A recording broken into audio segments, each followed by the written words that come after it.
to my Tamil Recipes channel. Tamil Recipes channel subscribe பண்ணாதவங்க subscribe பண்ணுங்க and மறக்காம bell button click பண்ணுங்க. Okay, இன்னைக்கு என்ன ரெசிபின்னு பாப்போமா? மோர் மிளகாய்.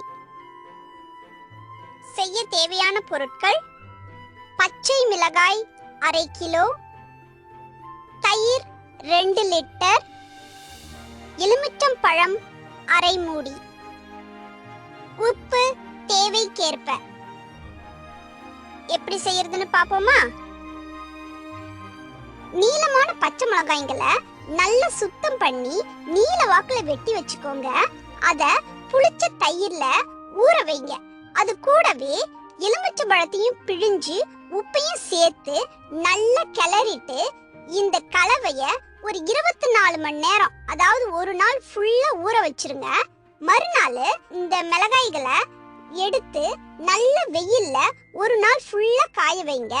அதுக்கு மறுநாள் திரும்பவும் நம்ம ஊற வைக்க யூஸ் பண்ண தயிர்லயே அதை போட்டு ஒரு நாள் ஃபுல்லா திரும்பவும் ஊற வைங்க. அதுக்கு மறுநாள் திரும்பவும் அந்த மிளகாய்களை நல்ல வெயில்ல போட்டு காய விடுங்க. தயிர் முழுசா வத்துற வரைக்கும் இந்த மிளகாய அதுல ஊற வச்சு எடுத்து அதை வெயில்ல காய வச்சு இப்படியே அல்டர்னேட்டா பண்ணுங்க. 6 தடவை இத மாதிரி ஊற வச்சு ஒரு 6 நாள் இந்த மாதிரி அல்டர்னேட்டா காய வச்சா மோர் மிளகா நமக்கு ரெடி ஆயிடும். இந்த ரெசிபி உங்களுக்கு பிடிச்சிருக்கும்னு நம்புறேன். பாய் சொல்றதுக்கு முன்னாடி நம்ம தோஸ்து உங்களுக்கு ஒரு கிச்சன் டிப் சொல்றதுக்கு தயாரா இருக்கிறாரு. கேக்குறீங்களா? எல்லாருக்கும் வணக்கம். கொழுக்கட்டை மேல் மாவு பிசையும் போது ஒரு கரண்டி பால் சேர்த்து பிசைஞ்சீங்கன்னா கொழுக்கட்டை சுடும் போது விரிசல் விழாம இருக்கிறதுக்கு இது ஹெல்ப் பண்ணும். தேங்க்ஸ் ஃபார் வாட்சிங் திஸ் வீடியோ ஃப்ரெண்ட்ஸ். நாளைக்கு இன்னொரு ரெசிபியோட உங்களை சந்திக்கிறேன்.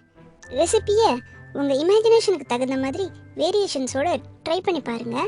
அதோட ஃபோட்டோஸ் அண்ட் வீடியோஸை சேனலோட ஃபேஸ்புக் பேஜில் கண்டிப்பாக ஷேர் பண்ணுங்க. அப்புறம் ஒரு முக்கியமான விஷயம் ஃப்ரெண்ட்ஸ், தமிழ் ரெசிபிஸ் சேனலை சப்ஸ்கிரைப் பண்ணாதவங்க சப்ஸ்கிரைப் பண்ணுங்க. மறக்காம பெல் பட்டனை கிளிக் பண்ணுங்க. சரியா? Okay, by.